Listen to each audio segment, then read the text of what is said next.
That sounds like quite the experience. Now, another fan question we have for you here. Do you intentionally write characters who are traditionally oppressed and marginalized, such as slaves, women, etc.? And do you ever find it challenging?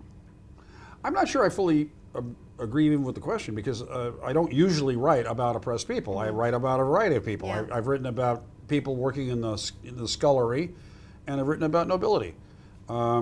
I like marginalized people because their experiences, by definition, are outside the mainstream. Yeah. So when you're dealing with a crime culture, like my mockers, it's a little bit like Jimmy the Hand is the illegitimate great descendant of the Artful Dodger, who is one of the very few characters I think that Dickens really didn't do service to. I think he's a much more interesting character than Oliver. But that's also me inferring things that Dickens never wrote. Right. Okay. So it may be unfair to Dickens. And, Charlie, if you're listening, I apologize. I think when it comes down to it, you have to ask, does the character serve the purpose you design in the ecology of the story?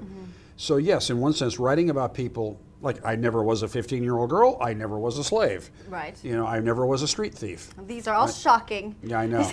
The things I reveal about myself. And I think the challenge is to be convincing. Somebody asked me at a Q&A last night, how much research do you have to do? And the answer is just enough to be convincing. You don't have to be an expert. You just have to sell what you're trying to sell. So yes, it's challenging, but also it's interesting.